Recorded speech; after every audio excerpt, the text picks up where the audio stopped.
Programa de Incentivo à Pesquisa da Libs, foi inaugurado em 2019 para incentivar a produção científica no Brasil. Queremos parcerias com pesquisadores brasileiros para beneficiar pacientes brasileiros. Através do PIP, queremos apoiar diversos tipos de estudos. E para conhecer o nosso programa, você pode acessar o site do PIP e conferir os critérios para a submissão. O projeto pode ser encaminhado para o e-mail do PIP ou para um dos nossos MSLs. E depois ele será avaliado por um comitê científico interno. Se o projeto for aprovado, a equipe de pesquisa clínica da Libs dará todo o suporte necessário.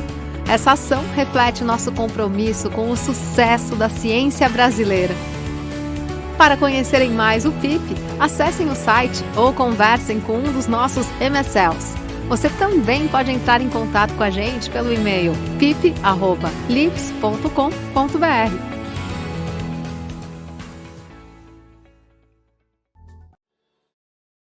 Olá, bem-vindos ao Encontro de Pesquisa Clínica, um projeto de incentivo à pesquisa clínica com apoio da Libs. A gente está fazendo mais um encontro da série que vai durar até o meio do ano e a gente está aqui para conversar sobre pesquisa clínica. O assunto de hoje são os novos modelos de pesquisa e o impacto sobre a regulação desses novos modelos. Então, para ajudar a gente está contando com um time, com o Guilherme Julian, que ele é diretor de Evidências em Mundo Real e Tecnologia de Saúde da IQVIA Brasil, Dr. Otávio Berwanger, que ele é o diretor, vou traduzir, o diretor de pesquisa acadêmica da ARO, do Einstein, e o Dr. Gustavo Mendes Lima Santos, da Anvisa, que, aliás, eu quero já de cara fazer em nome, meu nome, e acredito eu, de todos os cidadãos brasileiros que estão assistindo a gente, quero dar os parabéns ao Gustavo, em nome dele, e que ele passe isso a toda a equipe da Anvisa, que tem mostrado a importância da ciência brasileira, do rigor da ciência brasileira na aplicação da regulação. E agradecer profundamente a ele pelo trabalho que tem feito, apesar de tudo, todas as pressões que estão exercidas, que ficam claras para todos nós. Então, muito obrigado para você, viu, Gustavo? Bom, vamos direto ao assunto. Vamos começar conversando com o Guilherme, que vai nos falar sobre esses modelos de vida real. Vamos lá, Guilherme.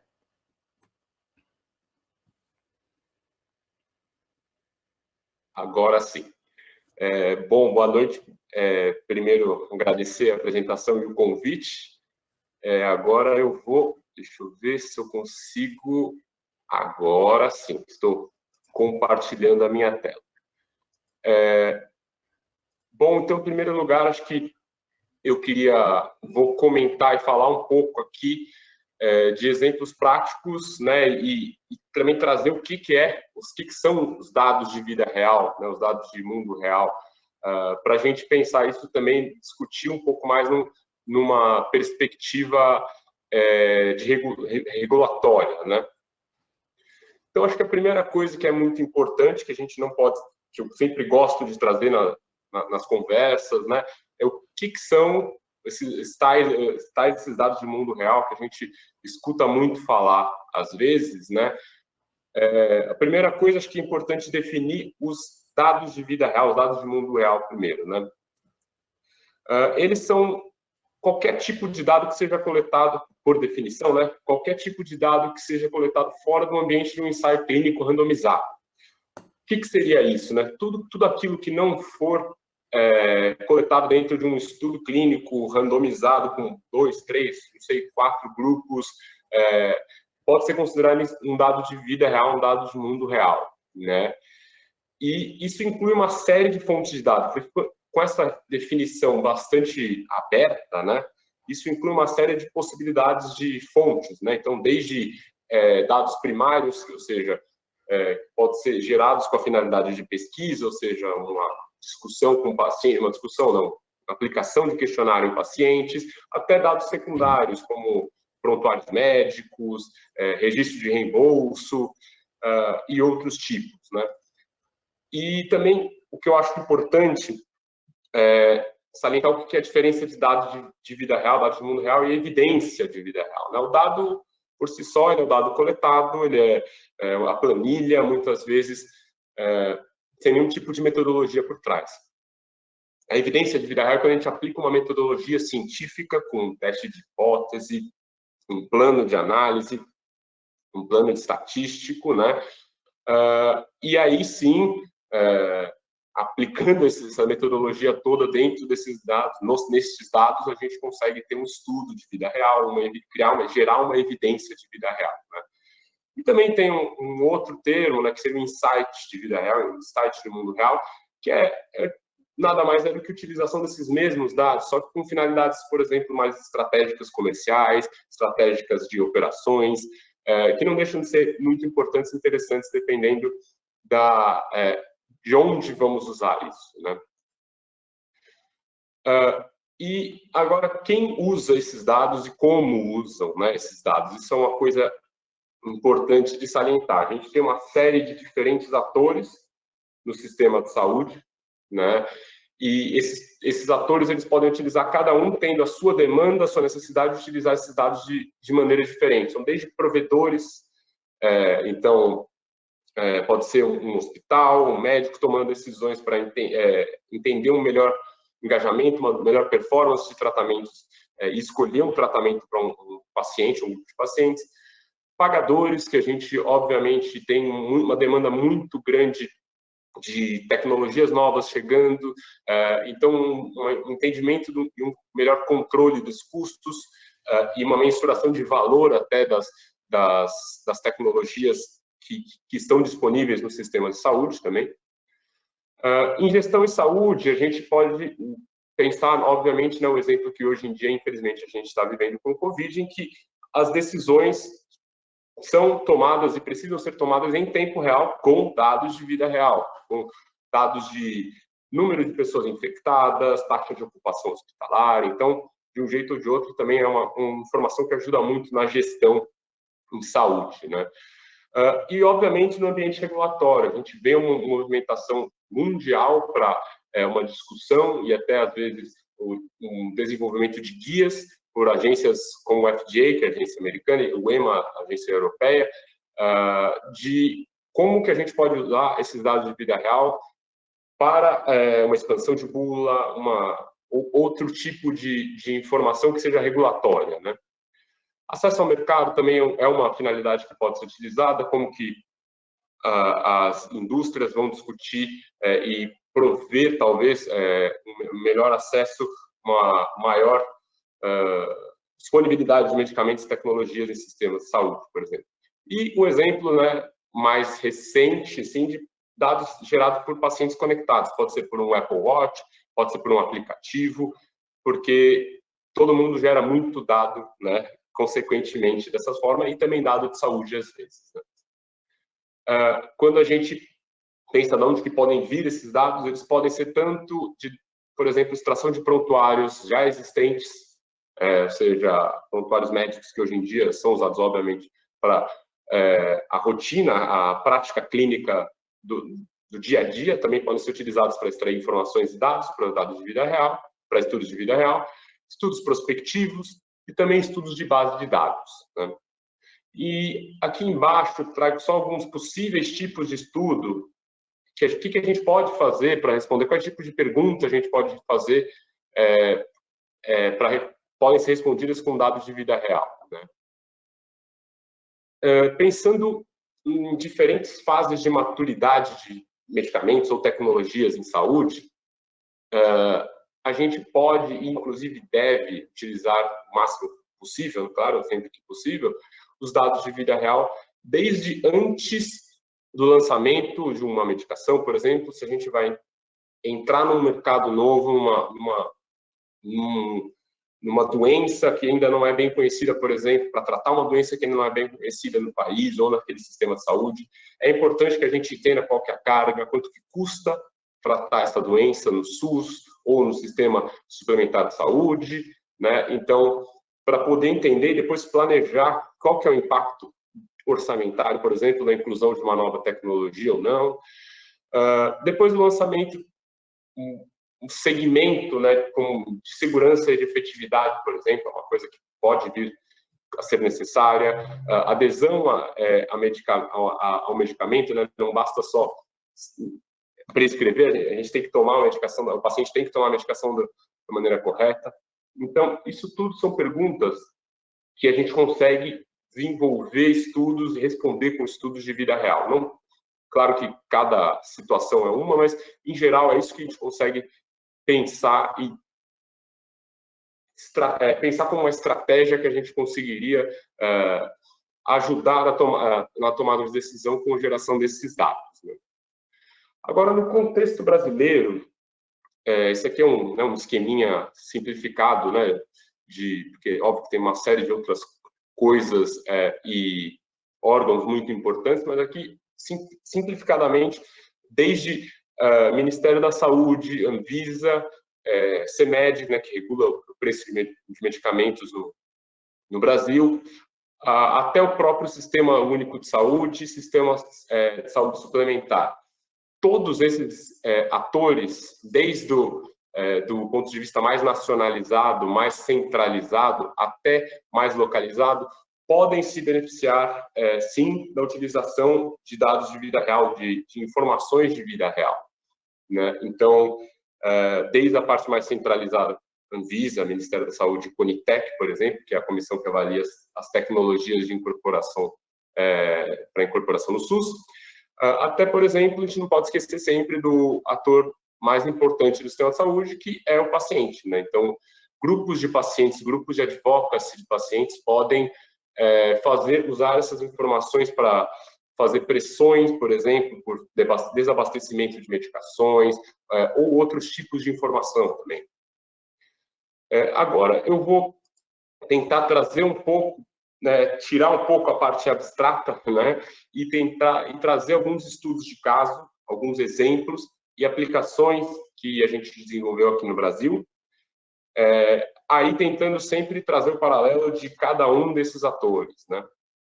O primeiro caso aqui é uma geração de um estudo de vida real para auxiliar, principalmente na tomada de decisão, a perspectiva mais do provedor ou até mesmo de incorporação de medicamento, né. A gente fez um estudo comparando dois cohorts, ou seja, dois grupos tomando medicações em esclerose múltipla em segunda linha, né, e uma dessas medicações teve uma redução significativamente menor em segunda linha, ou seja, ela causava menos hospitalizações anualizadas em pacientes que tinham mais ou menos as mesmas características, né. E em dados de vida real é importante sempre salientar que eles não foram feitos para responder pesquisas perguntas de pesquisa, né. Então, a gente sempre precisa ter esse cuidado e aplicar metodologias estatísticas robustas para que a gente consiga ter respostas confiáveis e estatisticamente significantes, né? Então, aqui foi o que a gente aplicou a metodologia de score de propensão para deixar as amostras balanceadas e os grupos comparáveis entre si. E, basicamente, isso aqui foi um estudo que foi publicado na PLOS ONE no ano passado. Agora, da perspectiva do pagador, por exemplo, né? Agora, a gente fez esse é um outro estudo que a gente fez com pacientes com diabetes mellitus e que tenham tido algum tipo de evento macrovascular, né? Dentre esse coorte, esse grupo de pacientes, a gente vê um aumento muito grande no custo após o evento macrovascular. Óbvio que, além de todos os problemas clínicos e sociais que um infarto pode causar para o paciente, existe também um problema de custos que é muito importante dar essa visibilidade para os pagadores. Então, isso também foi um outro estudo que a gente publicou no Journal Medical Economics. Esse é um outro estudo de estratificação de risco de pacientes também de diabetes, atendidos na atenção primária da cidade de Curitiba.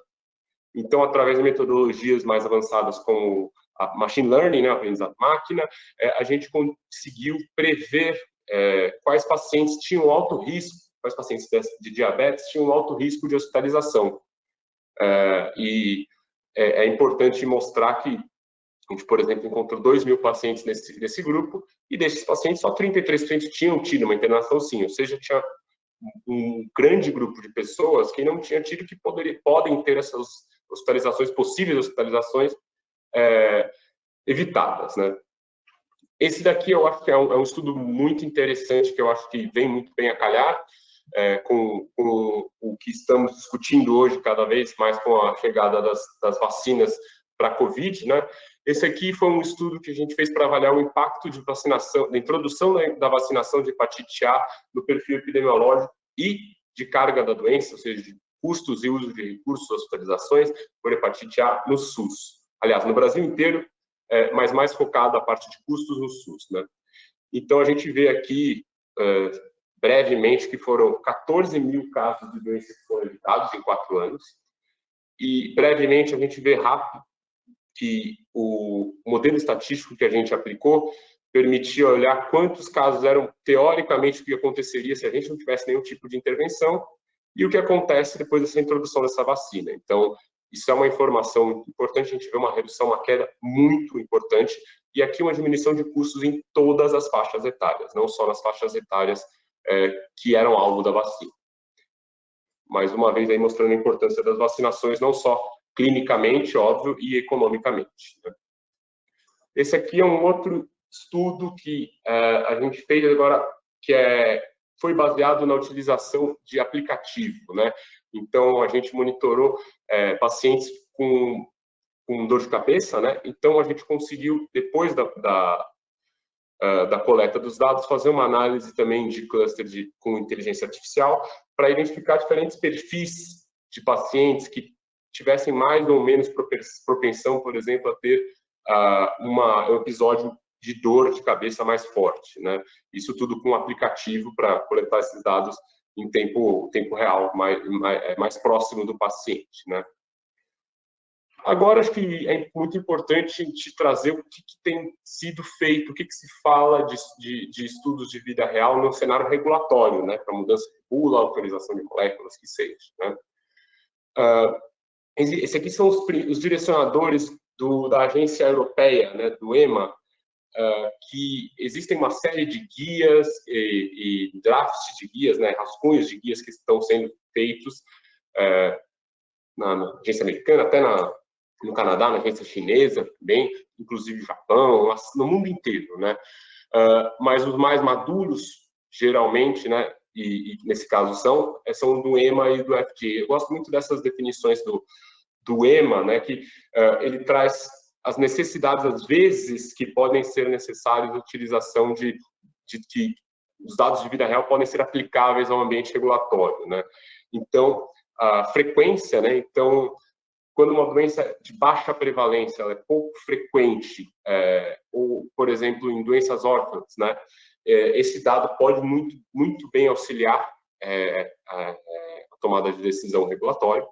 Quando existe uma necessidade médica não atendida importante, então, por exemplo, uma ausência no tratamento disponível para certa condição, e quando, por exemplo, não é viável fazer um estudo clínico randomizado. Aí pode ser por questões éticas, né? Porque, por exemplo, a gente já tem dados coletados de muitas pessoas, às vezes, por usos de vida real, né? No dia a dia.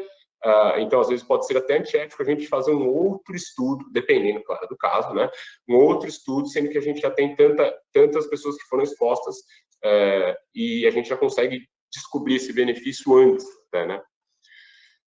Aqui tem alguns exemplos de utilização de estudos de vida real, de evidências de vida real, que foram utilizados para aprovação regulatória no EMA e no FDA. A gente vê que tem vários, né?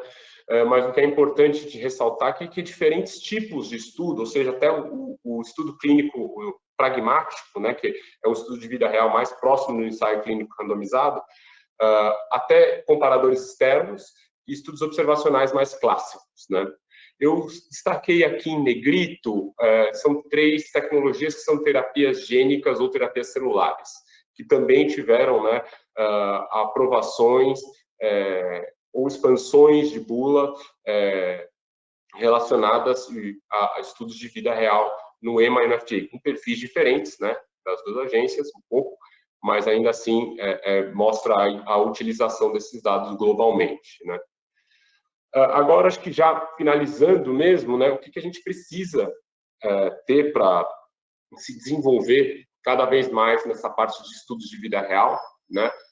E vale sempre ressaltar que os estudos de vida real, por terem sua definição muito ampla, né, isso obviamente também inclui estudos epidemiológicos, que cada vez mais a gente está vendo a importância com o que a gente está vivendo hoje em dia na pandemia de Covid.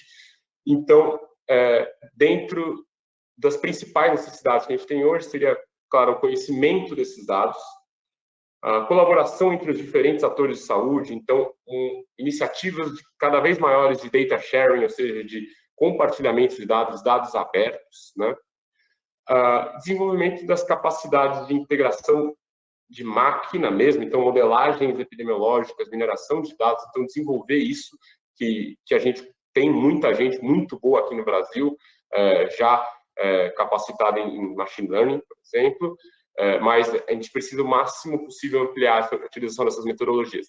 E o avanço regulatório, que é uma coisa que a gente está, sim, discutindo cada vez mais, né? Como fazer esse avanço regulatório e quais seriam as necessidades, as regras, e quando utilizar os estudos de vida real para uma finalidade regulatória. E agora, acho que, para finalizar mesmo, né, acho que o principal ponto, né, pontos que a gente precisa ressaltar quando a gente vai pensar em submeter um estudo de vida real para fins regulatórios, a gente precisa seguir padrões. Então, se possível, sempre ter padrões de qualidade de dados. Se possível, não. A qualidade de dados deve ser sempre mantida, mas os padrões operacionais, padrões de report devem ser seguidos. Guias de boas práticas de relatórios e como demonstrar esses dados.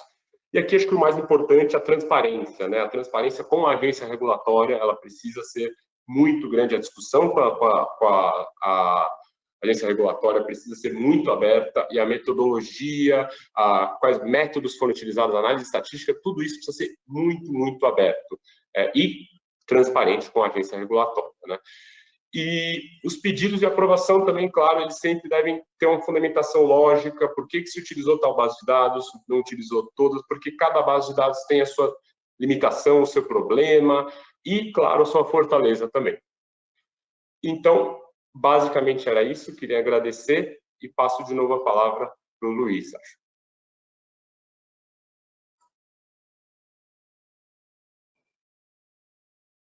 O Luiz, acho que você está no mudo. Não. Agora Desculpa. sim. Eu cliquei, mas acabei clicando 2 vezes. Obrigado, Guilherme. Eu acho que se forneceu uma excelente visão geral sobre o assunto, e principalmente para a gente entender que esses dados, eles não só vêm do mundo real, obviamente, como o nome próprio já diz, mas também eles trazem informações um pouco diferentes das que habitualmente a gente coleta nos ambientes controlados. E aí eu vou pedir para o Otávio Berwanger, que é o diretor da instituição de pesquisa do Einstein, para dizer o seguinte: Otávio, eu acho que o desafio seguinte com esse tipo de dado que se obtém no mundo real é talvez desenhar pesquisas diferentes, modelos que possam aproveitar esses dados, porque a impressão que me dá é que esses dados eles vão além, muitas vezes, do que daqueles modelos muito amarrados tradicionais, né? Eu queria ouvir sua expertise sobre isso. Muito obrigado, Luiz, muito obrigado aos organizadores do evento e a Libs pelo convite. É um prazer muito grande estar aqui com vocês. Dizem que as 2 frases mais ouvidas durante a pandemia, vocês estão vendo a minha tela e vocês estão me escutando. Parece que vocês estão me escutando, e agora eu vou ver se eu não vou fazer nenhuma besteira aqui ao tentar compartilhar a minha tela. Eu espero que não. Tem um delayzinho aqui para entrar. E eu vou só confirmar, Luiz, dá para ver o primeiro slide, que é uma foto do Einstein? Sim. Está perfeito. Ok, beleza. Então não fiz nenhuma bobagem aqui. Bom, de qualquer forma, novamente agradecendo o convite, e eu aproveito também para fazer minhas palavras de todos em relação já que o Gustavo está conosco, ao trabalho seríssimo e técnico que a Anvisa tem feito a despeito de todas as pressões externas, e é isso mesmo que a gente precisa, né? A ideia é falar um pouco de modelos inovadores para fazer aí estudos clínicos randomizados. O Guilherme muito bem colocou a aplicação dos estudos de mundo real e as evidências de mundo real e as diferentes utilidades que isso possa ter. Porém, para muitas situações, a gente precisa da randomização. Eu, como muitas pessoas, considero a randomização, na verdade, o maior avanço da ciência biomédica no século passado, inventado pelo Bradford Hill, porque até hoje, a única forma que eu tenho de determinar se um tratamento funciona ou não funciona é se eu tiver um dado randomizado. Por que isso? Porque é a única forma de eu criar grupos bem balanceados para características conhecidas e desconhecidas. Mesmo que eu faça propensity score matching em 2, 5 milhões de pessoas, eu sempre vou ter uma confusão residual e isso pode mudar os resultados. Claro, como o Guilherme muito bem falou, tem situações onde é impossível ou antiético que um estudo randomizado seja feito. De qualquer forma, há situações onde a gente tem como juntar o melhor dos dois mundos, como o Luiz falou, e esse é o meu objetivo. Estudos randomizados, estudos de mundo real não são métodos competidores, eles são métodos complementares e há situações onde esses dois mundos se encontram e é o que eu vou falar para vocês. É claro que isso traz uma série de desafios regulatórios depois, tanto para as agências regulatórias quanto para a academia que eu aqui represento, né? Então, vejam bem que nós temos essa balança, né? Nós temos que garantir todas as questões importantes para uma agência regulatória ter a segurança em aprovar uma tecnologia. O desenho robusto, a integridade e qualidade dos dados, o respeito às complexidades da doença, obviamente, o total adesão às regulações do país e, principalmente, uma, vamos dizer, importante que o estudo torne, vamos dizer, as inferências em relação a fatores importantes de segurança possíveis. Por outro lado, cada vez mais, se a gente segue o modelo tradicional de fazer ensaios clínicos, a gente vê que os custos são cada vez mais elevados, a complexidade desses estudos torna muito grande. Muitas vezes eu tenho CRFs de 300 páginas, critérios de inclusão de 30 páginas, o estudo até é feito, mas demora, fica muito caro, né? E olhando pelo lado do médico e da academia, que eu também represento, muitas vezes a gente pensa o seguinte: bom, eu até fiz o estudo randomizado, mas eu na prática clínica não consigo achar nenhum paciente que seja elegível para aquele estudo, porque 90% das pessoas têm critérios de exclusão. Ao mesmo tempo, por exemplo, eu faço mega trials na área de cardiologia, por exemplo, além dos estudos agora também na área de Covid. Para muitas questões, a gente precisa observar um número grande de eventos e, para isso, ter um número grande de pacientes. E com custo e complexidade, isso se torna um desafio. A questão da validade externa, que eu falei, da relevância para os pacientes é importante, né? E a questão da gente fazer estudos muito onerosos e complexos em cenários, por exemplo, em países de baixa e média renda, onde 80% do ônus das doenças acontece. Então, a gente tem esses desafios versus as necessidades regulatórias e, por outro lado, como já foi colocado, existe uma série de tendências e uma série de tecnologias que cada vez vão se tornando mais factíveis, cada vez de menor custo e cada vez com pessoas habilitadas a utilizar, por exemplo, inteligência artificial, o uso de wearables por paciente, todas as questões virtuais, por exemplo, que em estudos de Covid-19 foram uma realidade. Então, como é que a gente faz essas três caixas conversarem, né? Eu acho que esse é o desafio dos modelos inovadores dos clinical trials. Então, eu trago rapidamente para vocês alguns exemplos, pela questão do tempo, aqui em 10, 15 minutos, obviamente, não é possível a gente entrar no pormenor e na granularidade de cada um desses desenhos, mas eu queria só deixar aqui para vocês um incentivo a buscarem mais informações. Um modelo que justamente é o caminho do meio, é o melhor dos dois mundos, do estudo de mundo real, mas com a randomização e, portanto, com o controle adequado para o viés de seleção e para o viés de confusão, é o estudo randomizado aninhado dentro de um registro, né? Muitos autores, por exemplo, Michael Lauer, que é o chefe do NIH de ensaios clínicos randomizados, o Ralph D'Agostino, que eu considero um dos maiores estatísticos do mundo, ele é da Harvard, eles fizeram uma publicação no New England falando, né, um editorial, que será que essa é a grande tecnologia disruptiva em pesquisa clínica, e alguns colegas, como o Chris Granger, da Duke, o Stefan James de Uppsala, que são as pessoas que mais fizeram estudos baseados em registro, também colocam isso como um dos novos paradigmas na pesquisa clínica.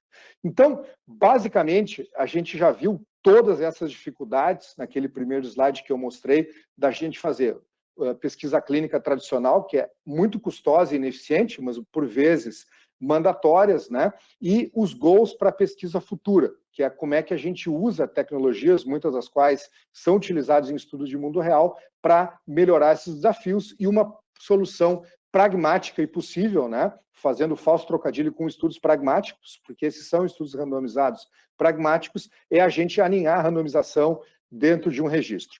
Um exemplo que tem sido de muito sucesso são os modelos do estudo Sweetheart, que, na verdade, testou uma série de tecnologias na Escandinávia, particularmente na Suécia. A Suécia tem uma vantagem que ela montou registros populacionais há algum tempo, então várias doenças de alta prevalência, alto custo e alta morbimortalidade, existe a necessidade, existe a obrigatoriedade de coleta de dados, e esses dados são verificados para a sua qualidade, até porque o reembolso dos profissionais de saúde, das instituições de saúde, são com base na completude desses dados. Então, por exemplo, infarto do miocárdio. Todo paciente que interna com infarto do miocárdio na Suécia, ele tem uma série de dados fundamentais, né, dados de baseline, dados de terapias concomitantes, dados de desfechos clínicos coletados, e existe uma checagem de qualidade desses dados. Se os dados já são coletados de qualquer forma, se eu quiser introduzir uma nova terapia no sistema, fica fácil. Ao invés de eu deixar livre para os médicos usarem essa tecnologia a seu bel prazer, e aí a gente tem, vamos dizer, um uso off-label para pacientes inadequados, toda vez que eu tenho uma tecnologia de eficácia e segurança incerta, eu posso simplesmente randomizar o paciente. Então, o dado já seria coletado. Eu simplesmente, numa plataforma de coleta de dados que já existe e que hoje ela vem sendo enriquecida, inclusive obtendo dados não estruturados, eu posso simplesmente adicionar campos de critérios de inclusão e exclusão simples, pragmáticos, né? E eu posso colocar um modelo de consentimento eletrônico. Se alguém lê sueco, por exemplo, aqui está o consentimento eletrônico de um estudo randomizado testando o aspirador de trombo no infarto. Ou seja, é mais barato eu randomizar e disponibilizar a tecnologia dentro de um contexto randomizado que eu deixar de uso livre, né? E o dado já é coletado de qualquer forma. Isso foi feito em alguns estudos na Suécia, né? Por exemplo, o estudo TASTE randomizou 7.200 pacientes muito rapidamente, em uma questão de meses, né? Eram pacientes com infarto do miocárdio. Então, se os médicos quisessem usar essa tecnologia, que é uma tecnologia onerosa, o aspirador de trombo para infarto, eles tinham que necessariamente randomizar o paciente. Ele não poderia usar se não randomizasse o paciente, uma vez que havia incerteza sobre o seu uso. Os estudos feitos no modelo tradicional tinham entre 100 e 200 pacientes e resultados controversos e altíssimo custo. Aqui, antes de fazer o estudo, de colocar o estudo randomizado, por exemplo, no sistema sueco, as pessoas viram um aumento absurdo do uso apesar de não ter um dado definitivo da sua eficácia e segurança, de aspirador de trombos, e um aumento expressivo dos custos em saúde. Foi mais barato proibir o uso ao bel prazer do médico e sim fazer com que os médicos randomizassem os pacientes, claro, se os pacientes consentissem para tal. E a única diferença do dado que já ia ser coletado mesmo é a questão da randomização. Pois bem, esse estudo em poucos meses randomizou, como nós vimos, 7.200 pacientes, ou seja, o maior estudo antes tinham 200 pacientes, aqui eu tive 7.200 pacientes, nenhum paciente foi perdido de segmento, todos os dados completos, em poucos meses, gastando menos dinheiro que se eu tivesse deixado livre ao bel prazer do médico usar, eu tive uma resposta. Esse estudo demonstrou que o uso de aspirador de trombo não impactava em mortalidade de desfechos relevantes e, por isso, ele foi retirado do sistema de saúde.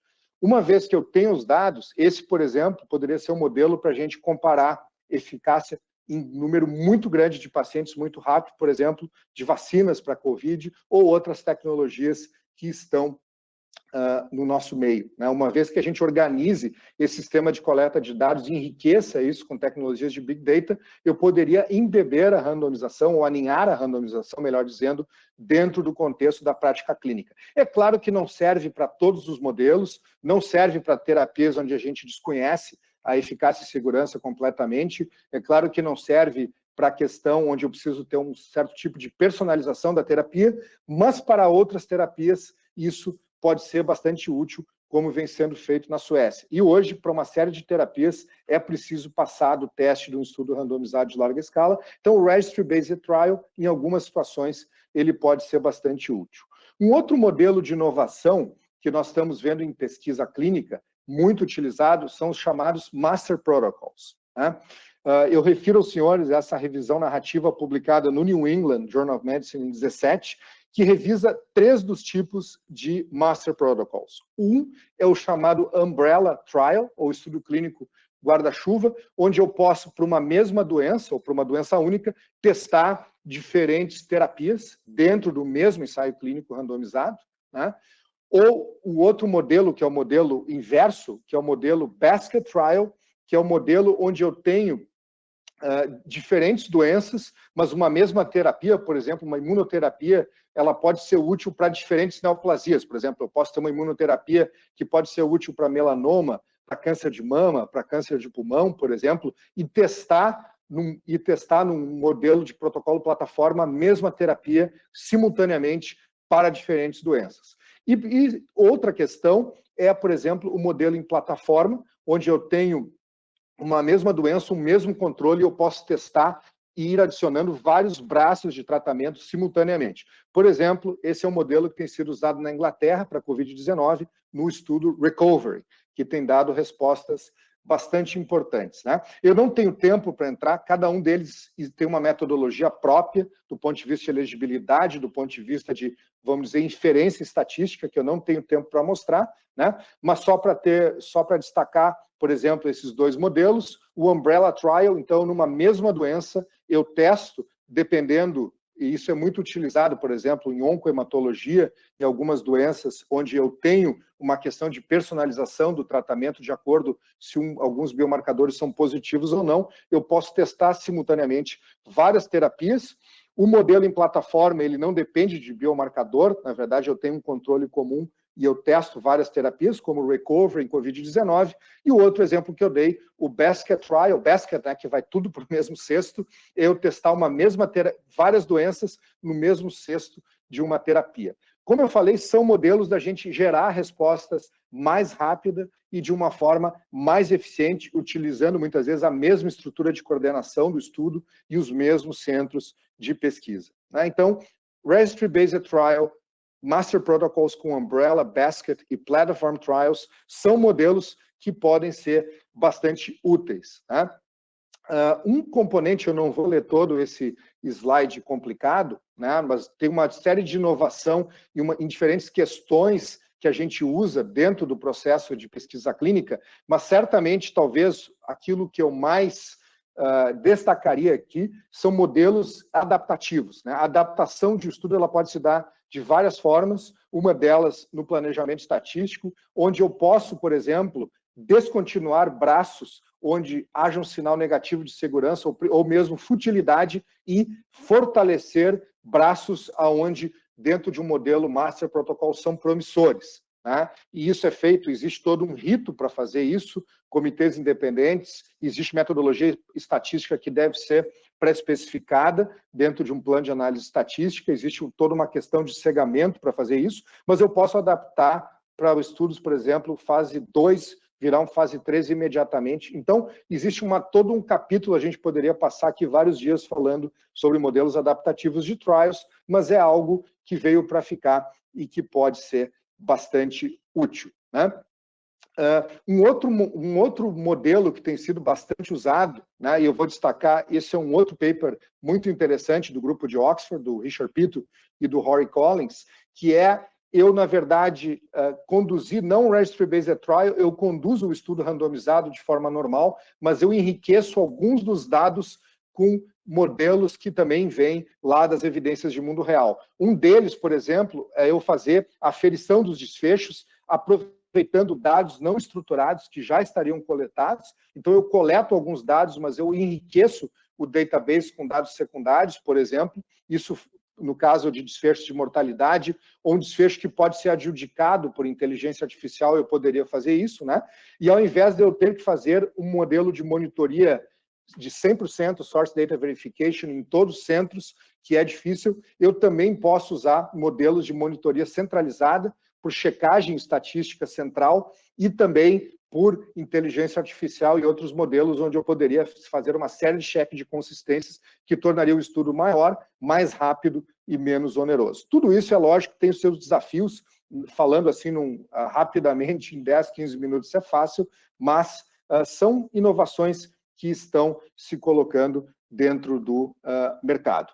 Uma outra inovação para a gente pensar é o seguinte: atualmente, por que a gente existe a complexidade de alguns estudos? Porque eu preciso muitas vezes fazer estudos muito grandes, e aí eu preciso de muitos países, muitos centros. Cada centro é uma aprovação, cada centro é um contrato, cada centro existe a necessidade de monitorar. Isso é muito pouco eficiente, isso demora muito, né?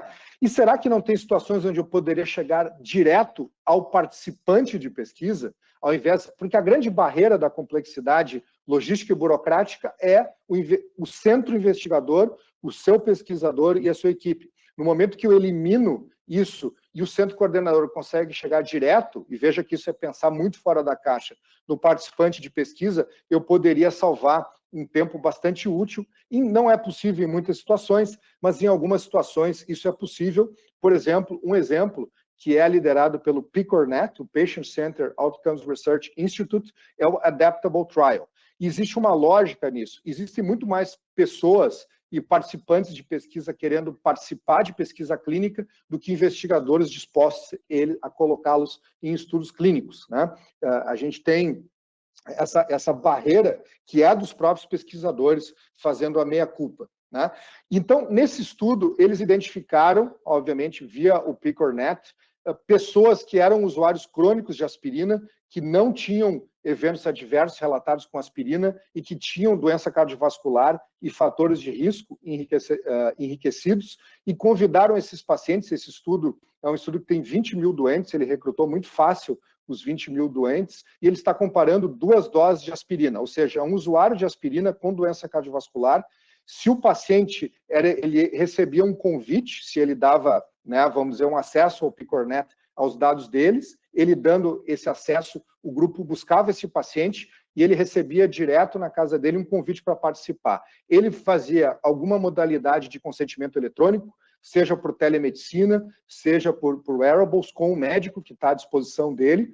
Uma vez ele consentido, o próprio paciente se randomizava no estudo, recebe na casa dele a terapia, ele preenche uma série de dados, os desfechos clínicos eles são obtidos do prontuário eletrônico, e esse paciente ele tem hubs em diferentes cidades, onde ele tem total acesso sempre que ele precisar. Algumas poucas consultas são presenciais, e ele liga para um 0800, que é 1-800 nos Estados Unidos, marca a sua consulta, ele tem completa cobertura, se ele precisar de ir ao serviço de saúde e ser priorizado e ser atendido, mas boa parte do estudo é conduzido pelo paciente diretamente. Ele se randomiza, ele manda os dados deles e esses dados são enriquecidos por prontuário. Esse estudo recrutou por um custo muito baixo, 20 mil doentes, não perdeu nenhum paciente e os resultados devem estar próximos recentemente. A hipótese é de que não só eu não aumento o risco por diminuir a dose de aspirina, como eu reduzo o risco de sangramento maior. Então, uma forma como eu posso fazer um estudo de 20 mil doentes,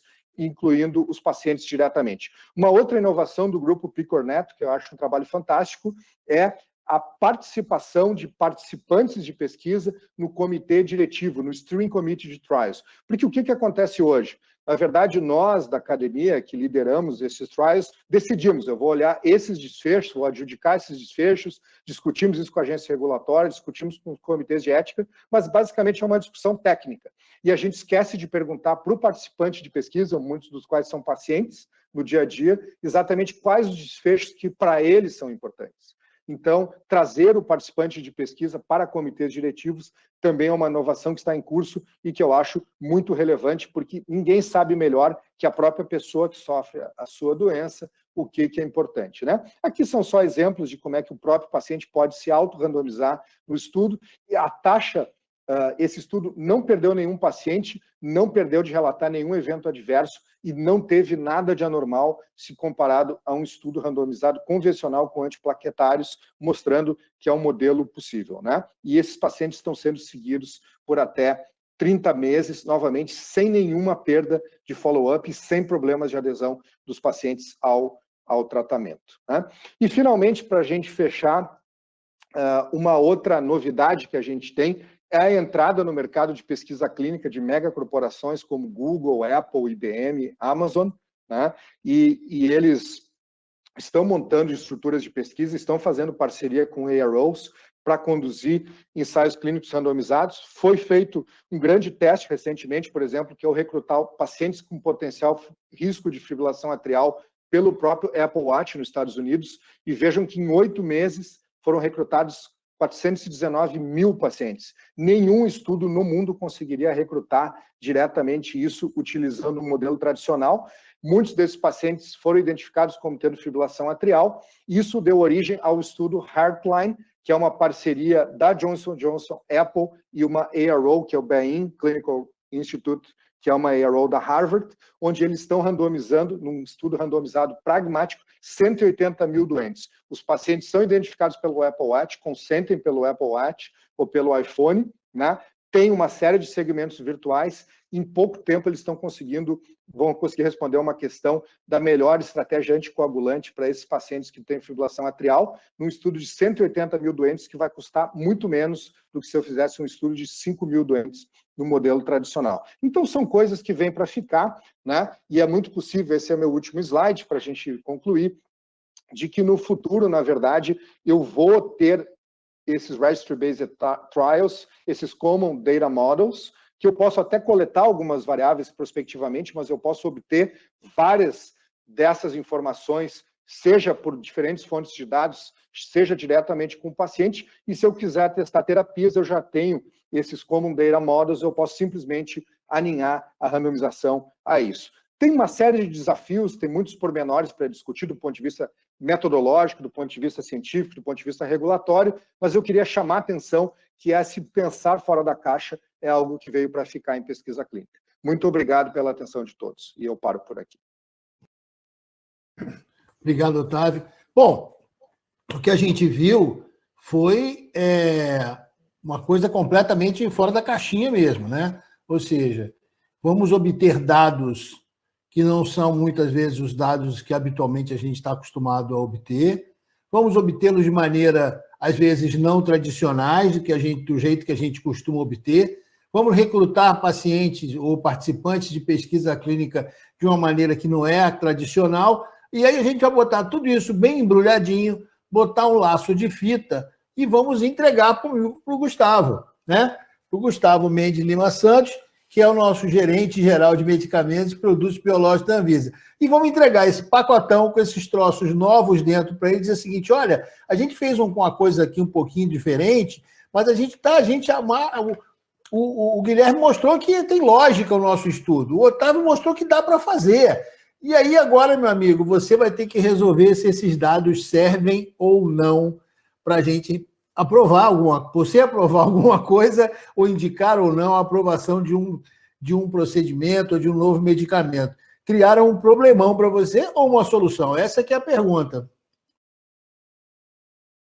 Olá, Luiz Fernando. Olá, Otávio, Guilherme, pessoal da Libs e todo mundo que está participando aqui. É uma honra estar aqui com vocês para debater esse tema que é tão relevante para a gente, né? Eu acho que essa mensagem, essa pergunta que você fez, Luiz Fernando, é a pergunta realmente de $1 milhão, né? E esse pensamento que o Otávio deixou ao final, esse pensar fora da caixinha, é o que a pandemia trouxe, sim, eu concordo totalmente com essa fala, e a gente vê isso não só no meio científico, mas no meio regulatório, que tradicionalmente costuma ser um meio muito conservador, costuma ser um meio que tem que primar pelo rigor, claro, porque nós somos reguladores, nós precisamos de respostas que sejam concretas para tomar uma decisão. O princípio de qualquer regulador é a cautela. Na dúvida, nós não vamos oferecer risco às pessoas que estão participando dos estudos. Então, por isso que tudo isso veio para a gente repensar e a gente estruturar melhor todas essas questões. Eu acho que nesses pontos específicos que a gente está falando, tem algumas questões interessantes para a gente discutir aqui. Eu não vou apresentar slides, eu vou mais trazer o que é a perspectiva regulatória frente a todas essas discussões que foram colocadas. Primeiro, eu queria dizer que tanto os dados de vida real e os estudos de vida real que o Guilherme trouxe, quanto esses desenhos inovadores, os modelos adaptativos, os desenhos, os master protocols e todas essas novas formas de se pensar estudos clínicos fora do padrão, estudo clínico controlado, randomizado, são ações que já vêm sendo discutidas no âmbito regulatório há algum tempo. Aqui no Brasil, especificamente, a gente teve a oportunidade, eu já tive a oportunidade de conversar e estar em eventos com o Guilherme e com o Otávio, para a gente poder idealizar estratégias para avançar com essas questões aqui no Brasil. E a gente vê que no Brasil ainda temos um grande desafio, que é o seguinte: o Brasil, e a Anvisa tem mudado nesse sentido, mas o Brasil tem o que a gente chama de direito positivo, né? Em que, assim, se não está lá escrito que eu tenho que fazer, eu não vou fazer. E isso é muito diferente do que a gente vê na prática das autoridades regulatórias internacionais, onde se coloca um guia com recomendações gerais e cabe aos cientistas e aos pesquisadores verificarem se conseguem adequar ou não a essas perspectivas ou essas novas realidades. Então, por isso que aqui no Brasil a gente ainda tem esse desafio, e a Anvisa, ao longo desses 18 anos que eu trabalho lá, eu vejo que a gente está migrando para um modelo mais aberto, né? Um modelo menos de dizer, olha, para você fazer um estudo adaptativo, para você fazer um estudo que seja de dado de vida real, precisa disso, com todos os detalhes. A gente tem que ser mais flexível, e a pandemia trouxe essa perspectiva, né? Especificamente falando de dado de vida real, o que a gente vê é que aqui no Brasil tem usos potenciais muito interessantes, né? A gente vê que, além do fato de que pode gerar hipóteses para estudos controlados e randomizados, é uma ferramenta muito interessante para pensar o desenvolvimento clínico do medicamento, evitar estudos desnecessários, medir a capacidade de execução de estudo, né, e avaliar e verificar o impacto do critério de inclusão e de exclusão na população.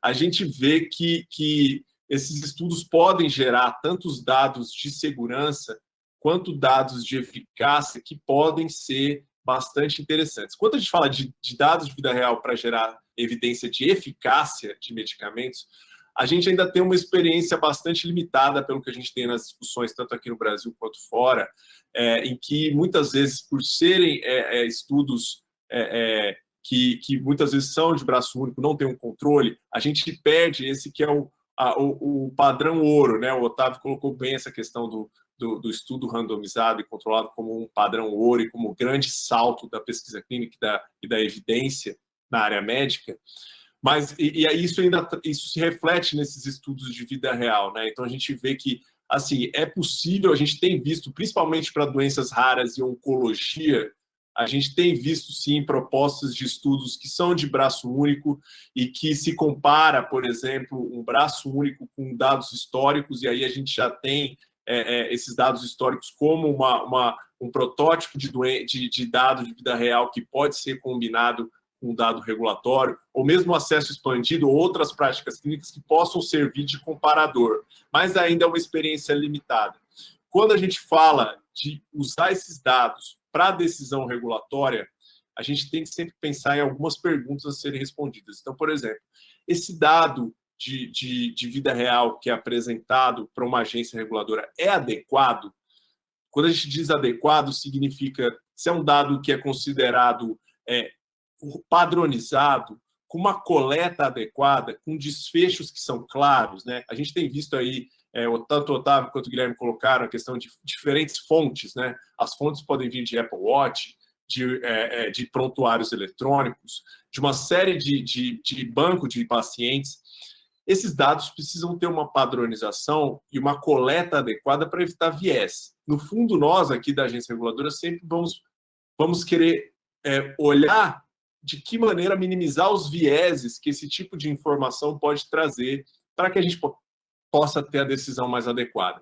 E outro ponto fundamental e crítico para a atuação regulatória é saber a validade dos dados. Então, a qualidade dos dados se refere a essa questão, né, de quão padronizado está, de quanto a coleta foi adequada, que o desfecho é claro e etc.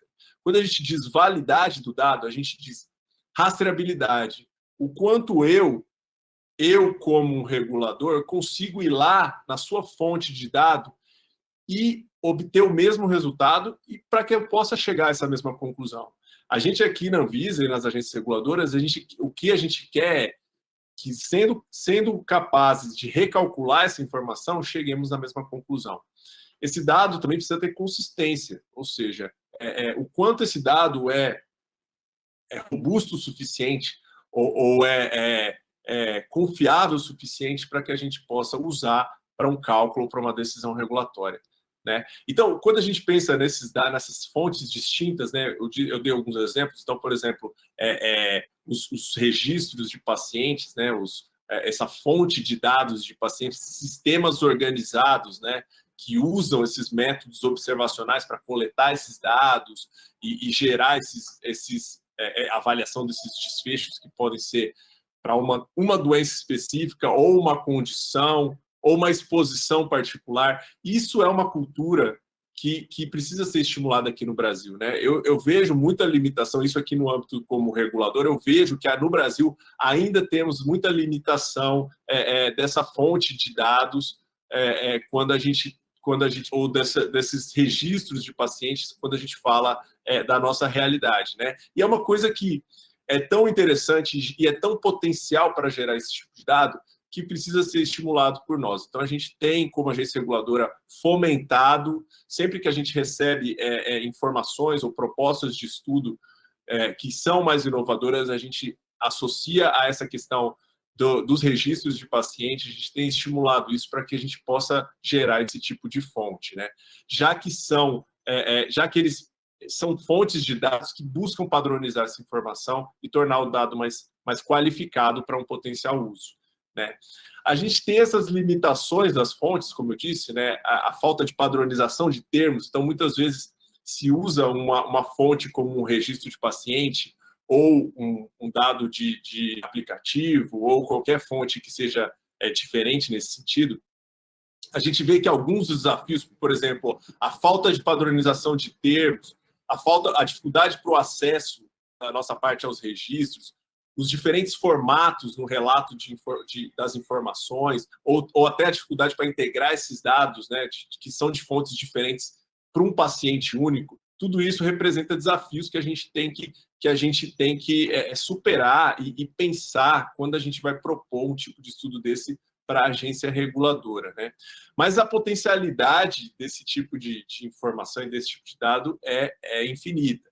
E a gente vê, né, por exemplo, algumas das questões que nós estamos vivendo aqui no Brasil, por exemplo, o fato de que a realidade brasileira, em que a gente teve a publicação da Lei de Genéricos em 1999, a Anvisa criada em 1999, e existia um mundo de produtos que eram registrados no Brasil, que eram combinações específicas para o nosso país, que eram produtos que estavam aqui no mercado, mas que não passavam pelo crivo da intercambiabilidade, da comparabilidade que a Lei de Genéricos e a Anvisa criaram, né?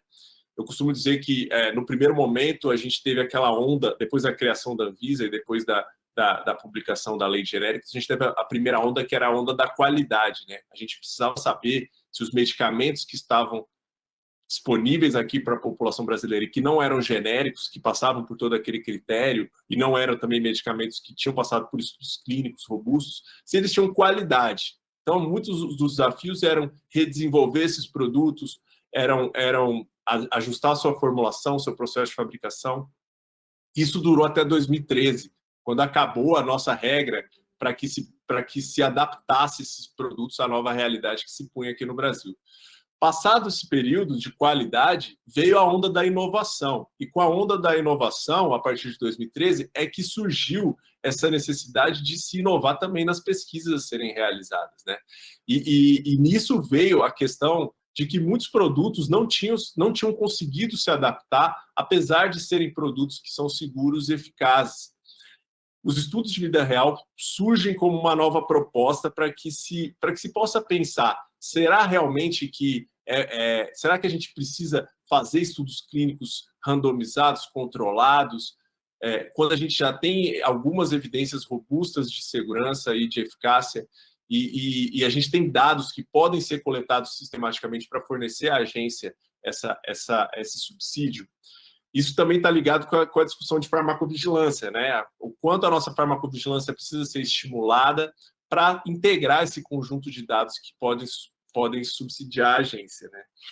E quando a gente fala também desses desenhos adaptativos, ou esses desenhos inovadores, os estudos adaptativos, os master protocols, os umbrella approaches, né? Esse tipo de estudo já é solicitado aqui no Brasil.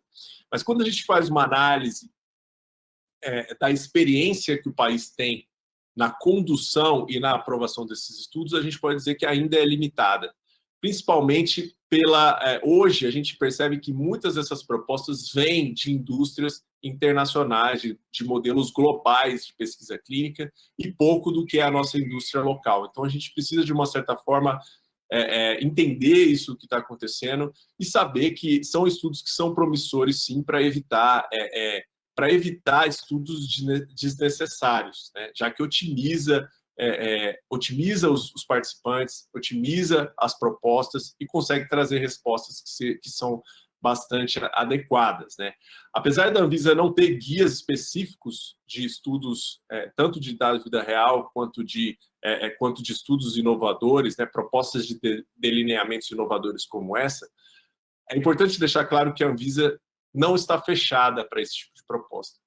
É claro que quando a gente quer receber esse tipo de proposta, a gente tem sempre estimulado, né? Eu acho que a pandemia, o Otávio teve a oportunidade de trabalhar um pouco com a gente nesse sentido, né? A gente tinha reuniões por conta das questões dos estudos realizados no âmbito da Covid, a gente tinha reuniões semanais, às vezes até mais de uma vez por semana, e essas reuniões com a Anvisa, trazer esses dados para a gente, para que a gente possa discutir protocolos que sejam detalhados, que tragam as informações completas, que tragam com bastante clareza qual o racional técnico e científico para uma proposta tão inovadora, para o uso de fontes tão distintas, tão diferentes do que é o tradicional, para que a gente possa alinhar expectativas. Ao final, a mensagem que eu quero deixar é essa, né? As propostas de estudos inovadores são propostas que são bem recebidas pela agência, sim. E diferente do que o Luiz Fernando falou, né? Pegar todas essas propostas, esses resultados que foram gerados, embrulhar num pacote, numa fita de presente e mandar para a gente, é uma abordagem que é interessante, mas eu não sugiro, porque a não ser que seja um presente que já esteja muito bem bonito e definido, mas antes de gerar esse dado, antes de embrulhar esse presente, a gente tem que conversar muito para que a gente possa, lá desde o começo, poder fazer o aconselhamento científico, poder endereçar as nossas dúvidas, poder minimizar vieses, para que não tenha nenhuma surpresa lá no final, no processo de discussão e de aprovação regulatória. Então, essa é a mensagem que eu queria deixar para vocês. Estou aberto para a discussão, para alguma pergunta que tiverem, para o debate, e muito obrigado mais uma vez pela oportunidade. Muito obrigado, Gustavo. E acho que você colocou muito bem essa coisa, né? Essa evolução da atividade regulatória de uma coisa puramente cartorial, burocrática, vai olhar e carimbar, passar a ser um participante do processo de pesquisa clínica. Logicamente, mantida a sua independência extremamente necessária, o seu rigor, que é fundamental, mas participar no sentido de que, olha, não adianta você procurar por esse caminho, porque o que você encontrar por aí eu não posso nem avaliar. Acho que mais ou menos essa mensagem um pouco mais clara. E vamos começar a nossa sessão de perguntas, que estão chegando pela internet, já lembrando, convidando todo mundo para o nosso encontro do dia 31 de março, que vai falar sobre novas tecnologias aplicadas à pesquisa clínica. Ou seja, essa conversa que a gente está tendo hoje vai continuar. Aliás, como sempre, nós estamos construindo esse projeto, continuando, encadeando uma conversa na outra. Otávio, eu vou te passar a primeira pergunta que chegou, vale para os... Eu quero que os outros também depois, por favor, deem sua resposta, que é o seguinte. A pergunta veio do Danilo Vieira, e ele veio perguntar o seguinte: como é que a gente pode garantir ou avaliar justamente a qualidade desses dados que o Gustavo estava falando, que são tão necessários que venham com essa qualidade garantida? Muito obrigado, Danilo, pela excelente pergunta. Existe uma série de técnicas, né? Existem dois, eu diria assim, não é simples, né? Isso que nós estamos discutindo é muito novo para todo mundo, né? E eu concordo que a única forma da gente evoluir é se a academia, né? Por exemplo, as ROs como nós, os patrocinadores e as empresas parceiras patrocinadores e as agências regulatórias discutirem e aprenderem e definirem juntos. Então, essa mensagem que o Gustavo deixa de ser uma construção conjunta, ela é absolutamente fundamental, porque isso é novo para todo mundo.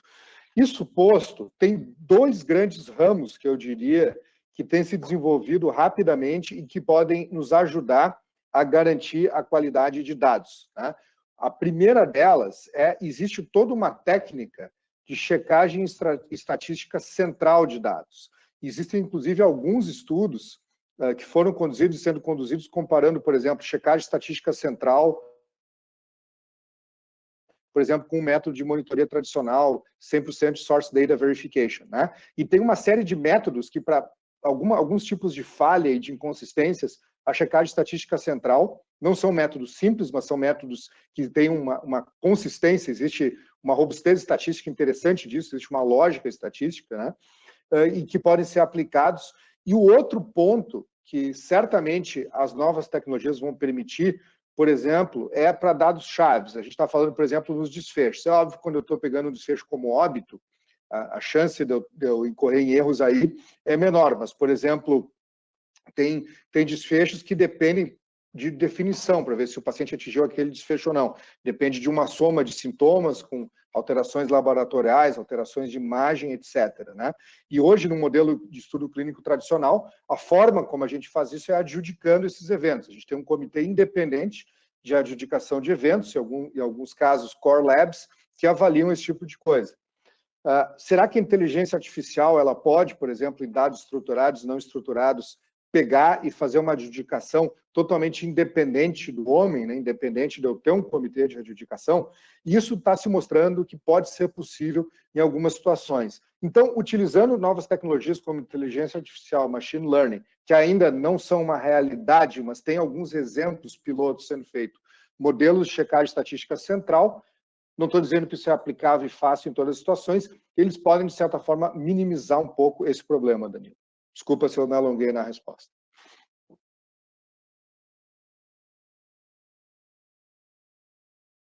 Alguém mais aí? Vamos lá, Guilherme. Eu acho que eu queria só comentar, né, além dos pontos que o Otávio trouxe muito bem, acho que a definição e discussão, né, com a agência reguladora, nesse caso, para definições, por exemplo, em estudos de vida real também é muito importante, ainda mais quando a gente fala de estudos e informações retrospectivas, né? Então, considerar que várias vezes o dado que a gente vai usar não foi feito para aquela finalidade de pesquisa, como acontece no estudo clínico, né?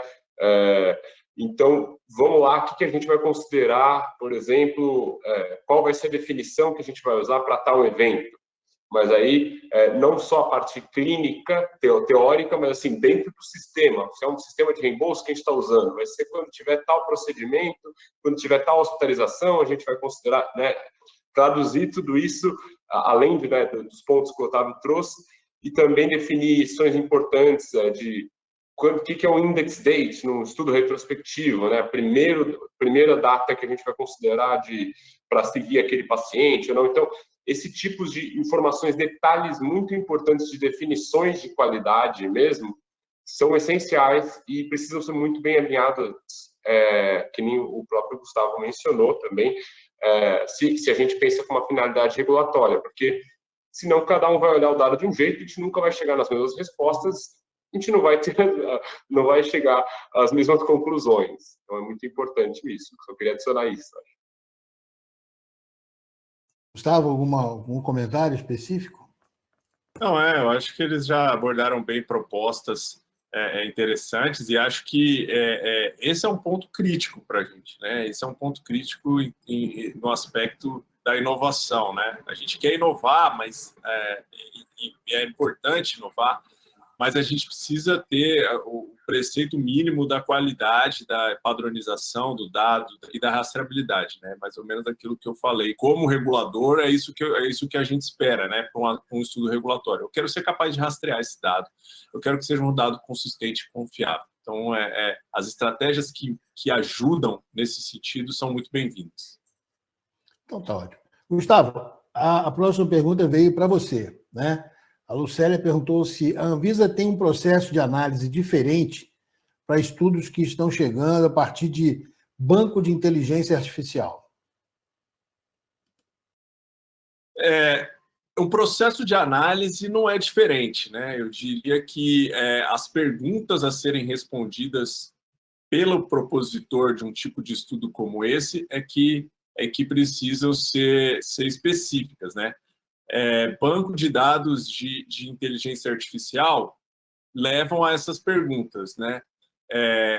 O quão confiável é esse dado e o quanto a pergunta está bem delineada e o desfecho está claro para que a gente possa saber se esse tipo de dado é válido.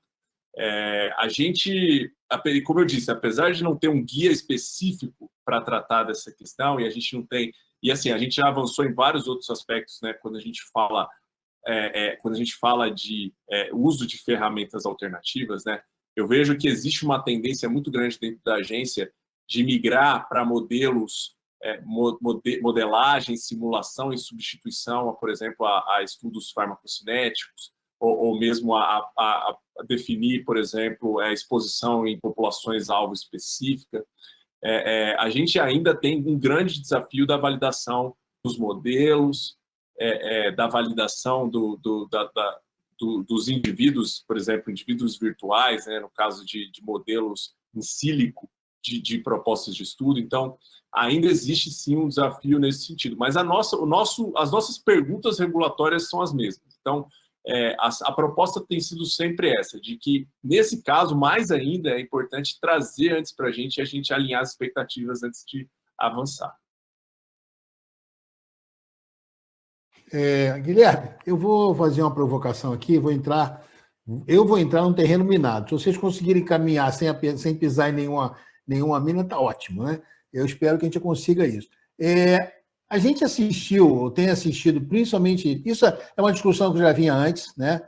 Mas ganhou muito corpo no último ano, enfim, por utilização não científica da discussão, é a questão que fica na cabeça de todo mundo. Afinal de contas, dados de vida real versus dados de um desenho de estudo tradicional, né?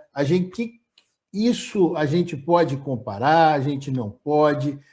Um é tão melhor que o outro, porque essa foi a grande discussão, e essa discussão chegou no botequim esse ano, né? De maneira totalmente atravessada, mas acabou virando conversa de mesa de bar. Então, você vai ajudar a gente a entender um pouco essa história, para que todo mundo possa sair alinhado nessa coisa, nesse terreno minado, não pisar em nenhuma mina. Vamos lá, então. Essa não é tão difícil, não é tão minada, eu diria. As coisas não são... Uma coisa não substitui a outra, né? Um estudo de vida real não substitui um estudo clínico randomizado.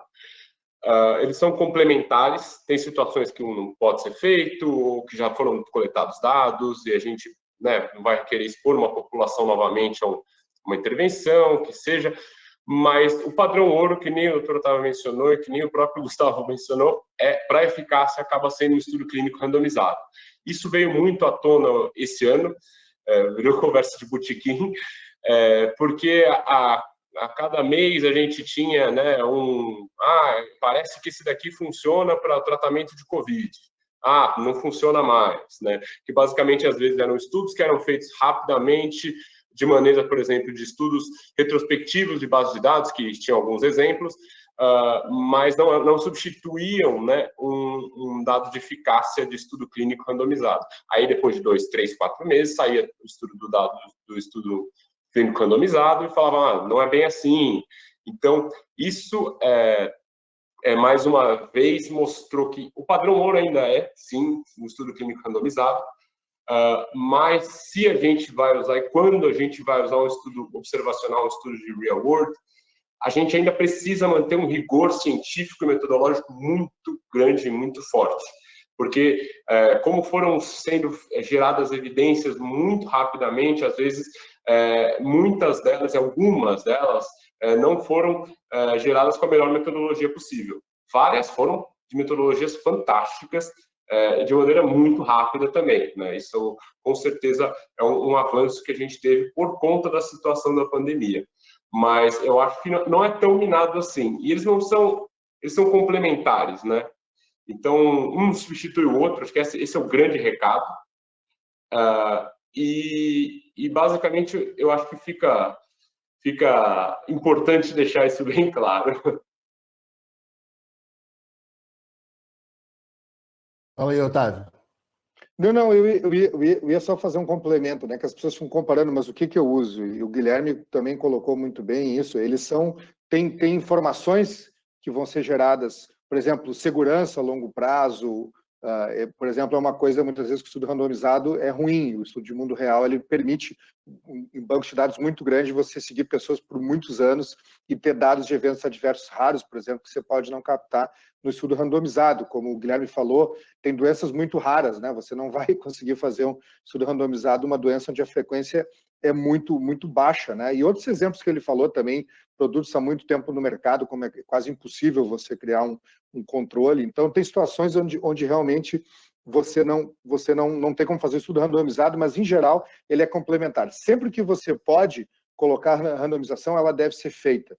E eu acho que o exemplo da Covid, ele mostra, né? O Gustavo falou bem, foi um aprendizado muito grande para nós, né?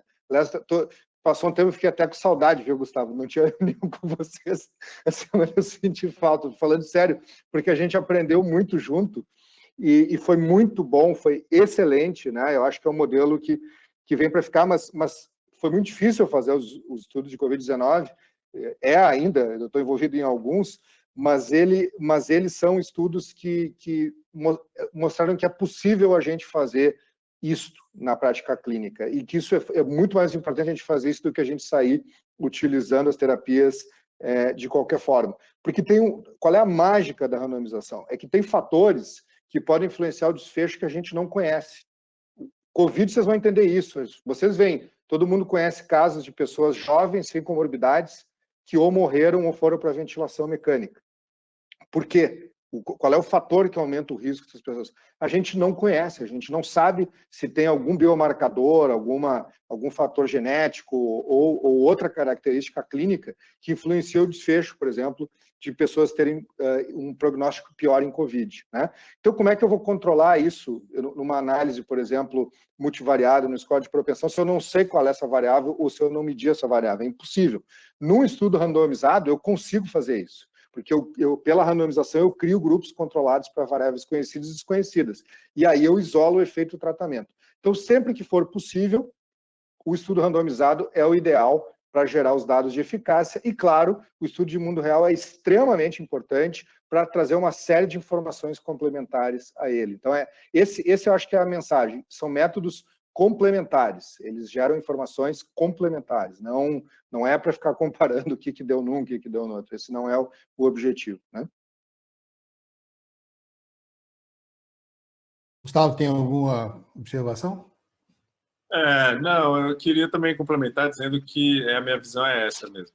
O estudo randomizado e o estudo de vida real vem como estratégias complementares, vem para somar, né? O dado de vida real vem para somar, vem para trazer essa nova perspectiva de que a gente pode usar fontes distintas. E acho que a grande perspectiva que veio para ficar, eu acho que é o dado de vida real, são esses modelos em sílico que cada vez a gente colocou, né? A gente fez um evento em 2019 em que a gente projetava os próximos 10 anos e a gente colocou como algumas das metas, ou algumas das perspectivas para os 10 anos tinha essa questão de modelos alternativos para estudo, e aí dados de vida real, e também os modelos de modelagem e simulação, né? Esses modelos que consideram pacientes virtuais, esses modelos que buscam otimizar, né? Porque muitas vezes a pergunta que a gente tem que fazer é: precisamos realmente expor, principalmente quando a gente fala de voluntários sadios, né? Precisamos realmente expor voluntários sadios a medicamentos, expor a novos estudos, sendo que a gente pode utilizar dados que são confiáveis em modelos alternativos. Então, essa pergunta a gente pode fazer sempre para tentar otimizar, e está nas perspectivas, e está nas nossas perspectivas, sim. E a pandemia trouxe isso, acho que de uma maneira muito clara para a gente, né? Precisávamos dar respostas rápidas, precisávamos realizar esses estudos urgentemente para termos evidências, e essa saudade que eu estava colocando é isso, né? Era o nosso desafio todos os dias para pensar, não, precisamos resolver isso, temos que resolver agora, não dá para esperar para amanhã, para depois de amanhã, é agora que a gente tem que enfrentar esse desafio e chegar num consenso para avançar com essas pesquisas. E eu acho que esse senso de urgência impactou a ciência positivamente em vários aspectos. Bom, vou trazer aqui uma outra pergunta que me ocorreu durante a nossa conversa. Eu sou um pouco mais velho que vocês, meu curso de MBA foi há mais de 20 anos, para você ter uma ideia. Então, eu tinha um professor de informática médica, chamava informática médica na época, olha só, né? Enfim, era um gênio, o Lincoln. E a questão era, há mais de 20 anos atrás, o grande problema eram os dados que a gente coletava como médico no dia a dia da nossa atividade, e como é que isso dificultava a estruturação dos bancos de dados, o aproveitamento científico dessa informação. Isso sempre me angustiou dentro do hospital, a quantidade de ciência que a gente gera no dia a dia cuidando dos pacientes, né? Desde a conversa que a gente tem com um colega do lado, olhando um exame, discutindo um caso, e aquela ciência cresce ali, óbvio, é boa para quem discutiu. Mas como é que a gente aproveita isso, né? Então, essa questão levava para a sala de aula e discutia. Bom, o problema é que os dados não são consistentes, eles não têm o mesmo tratamento. Sabe o que me surpreendeu? 20 anos depois, a gente está discutindo a mesma coisa. O que falta para a gente resolver essa questão, né? A gente tem fora do Brasil, até talvez eu queria ouvir de vocês isso, se a questão de legislação, por exemplo, como o RIPA, traz uma normatização que facilita, ou é simplesmente uma legislação? Qual é a opinião? O que está faltando? Vocês que sabem fazer isso, o que está faltando para que isso aconteça?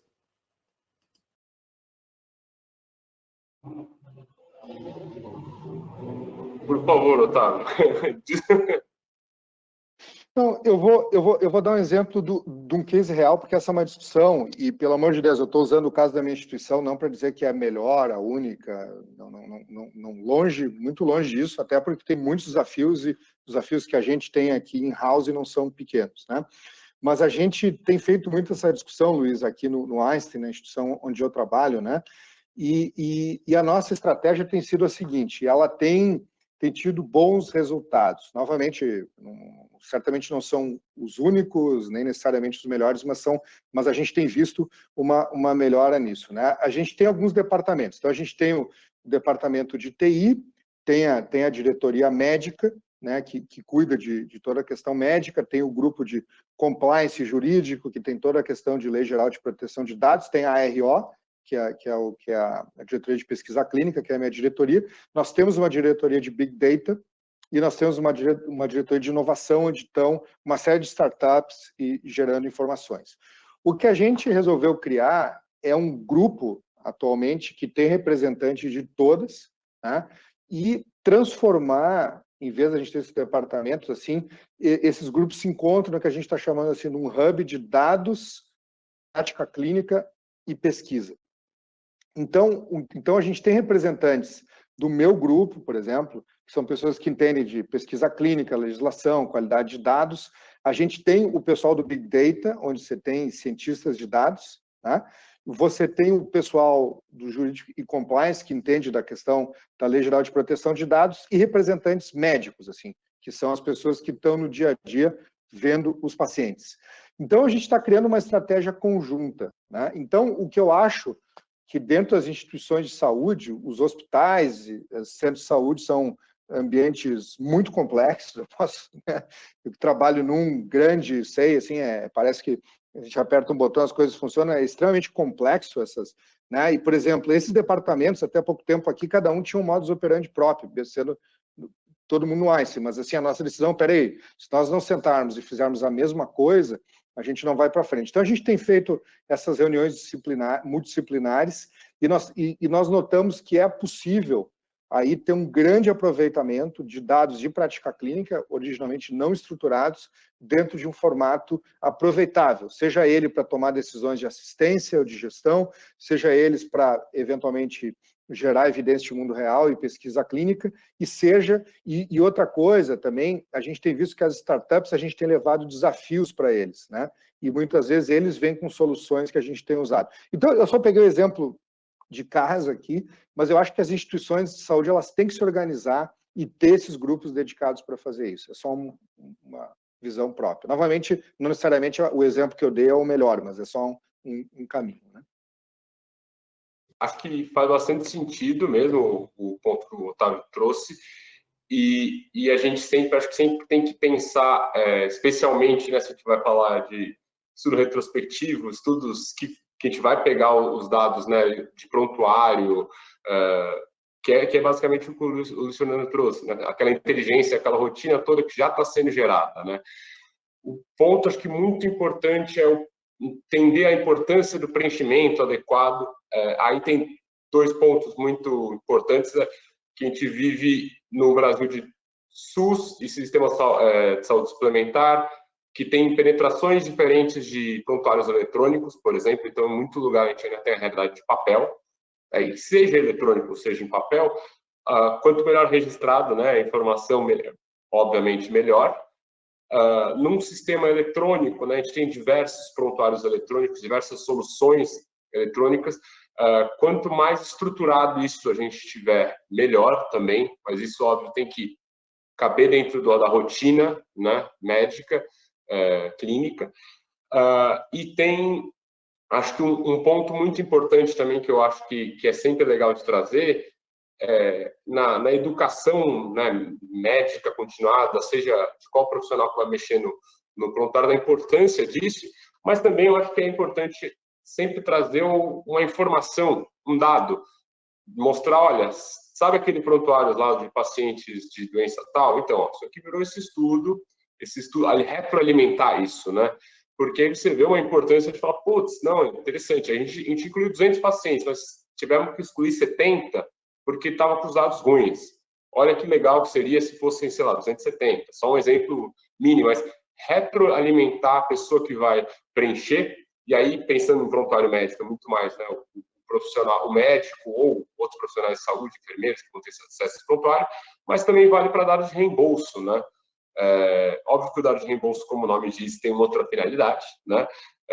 Uma finalidade financeira administrativa, mas ainda assim, se a gente não retroalimenta um preenchimento de CID, só botar, põe tudo CID-X aqui, né? Põe qualquer coisa, isso acaba sendo uma ferramenta boa, acho, de educação e talvez de melhoria disso a médio e longo prazo. Não é uma coisa a curto prazo, né? Que nem você comentou.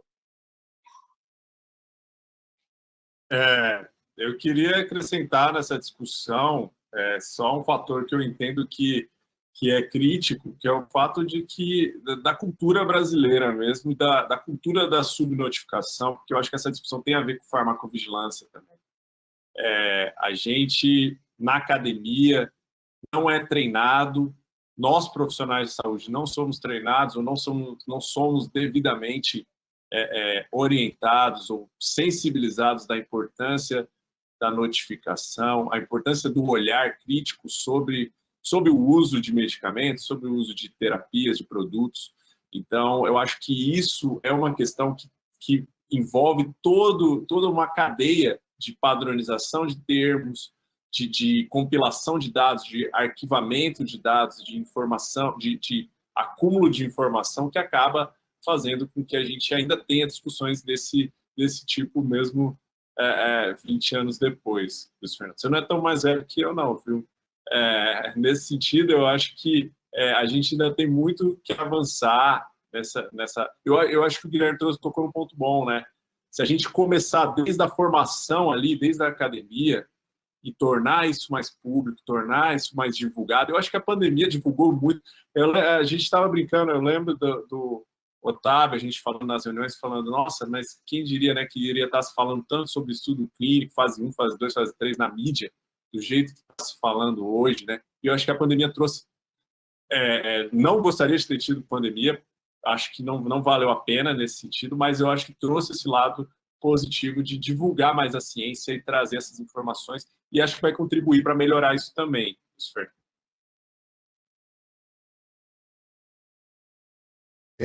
Gustavo, eu acho que o segredo é isso que você falou da formação, porque já existe, né, uma animosidade natural quando se implantam os sistemas eletrônicos dentro de um hospital. Eu, como médico de dentro do hospital, posso dizer isso, o Otávio está até rindo ali, mas é verdade. A coisa que a gente mais escuta é pessoas reclamando do sistema.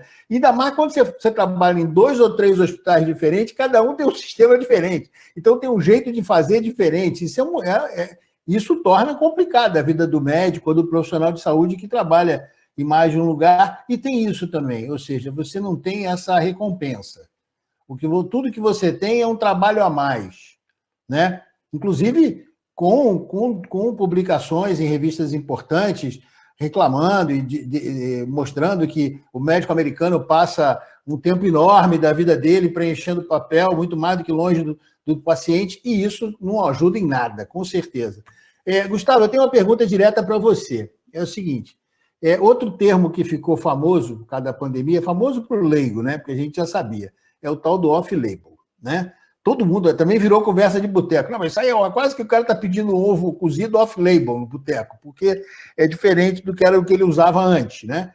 Então é o seguinte, para esses medicamentos, a utilização off-label, que é uma coisa que a gente sabe que existe na vida real, é um dado de vida real, esses estudos, eles poderão algum dia ser suficientes para significar a incorporação ou adaptação de não sei, você sabe o termo técnico melhor do que eu, para a gente validar um off-label? Luiz Fernando, realmente essa foi uma conversa de boteco bastante acalorada, né? Quando a gente vê aí o que foi o momento da pandemia e todo esse uso. Eu vejo que sim, eu vejo que eu não listei como um potencial uso dos dados de vida real, mas eu vejo que sim, tem uma perspectiva muito interessante de se colocar, de se usar esse tipo de dado para se fazer, para se potencializar ou para se validar o uso a inclusão de uma indicação em bula, né? Porque é justamente isso, né?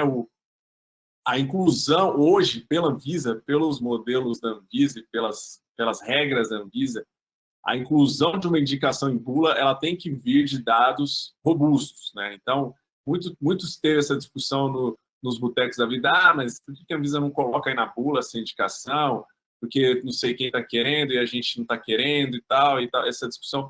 Mas o fato é, nós precisamos de evidências robustas para incluir uma indicação na bula.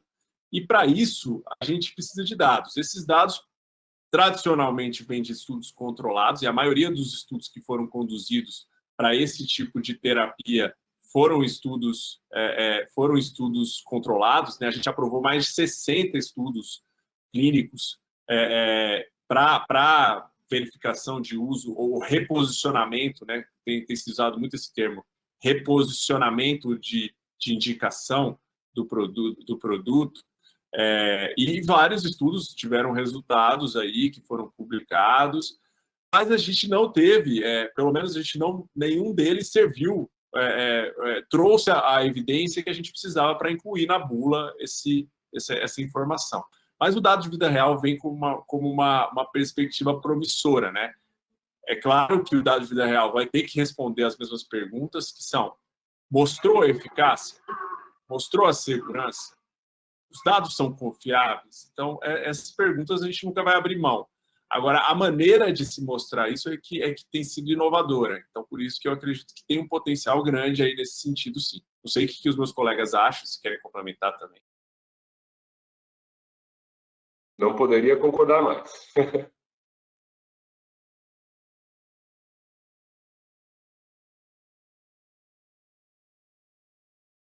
Bom, a gente está caminhando para o fim da nossa conversa. Eu queria deixar aqui a oportunidade de ouvir um pouquinho cada um de vocês rapidamente, qualquer tipo de observação para finalizar a nossa conversa. Eu espero que qualquer dia, logo, logo, a gente possa levar essa conversa de verdade para a mesa do Botequim, né? Encontrar o Otávio num congresso de cardiologia, essas coisas que a gente já faz tempo. Aliás, um grande congresso de cardiologia que o Otávio até citou na palestra dele, chegou a ameaçar semana passada que seria de maneira presencial para maio.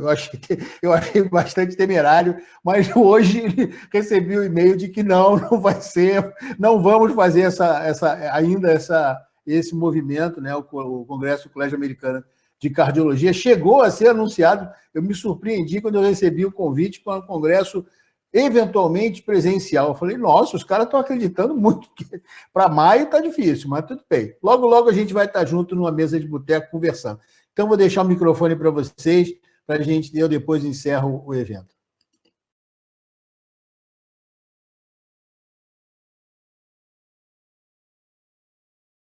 Poxa, nada mais? Então tá. Então vamos. Quero agradecer a presença de vocês. Pode rir, gente, não tem problema não. A gente, na verdade, a gente não sabia quem ia primeiro. Eu acho. Vocês ficam aí, pô. Bom, vamos lá. Quem que vai ser o primeiro? Vai lá, Guilherme. Acho que caiu para mim, então, que eu perguntei. Bom, primeiro eu queria agradecer a discussão, que acho que é muito importante, cada vez mais importante a gente trazer essa discussão, e principalmente de maneira cada vez mais acessível, né? Porque já que está sendo conversado na mesa de botequim, que seja conversado da maneira correta, com mais informações corretas possíveis. Então, acho que é muito importante. Parabenizo e agradeço aí o convite, parabenizo a Libs pela essa série de encontros de pesquisa. E também acho que, basicamente, também queria parabenizar e agradecer, acho que o Gustavo e toda a equipe da Anvisa pelo trabalho rigoroso, de extrema importância, e acho que feito em tempo recorde, né? Porque essas discussões todas, esses trials todos, que tomam anos, aí tomam menos anos agora, mas com o Covid tem que ser em meses, e ainda tem que ver se a evidência está boa ou não em meses, né? Então, queria parabenizar e agradecer aí o trabalho de vocês e agradecer a todos, claro, pela discussão. Obrigado.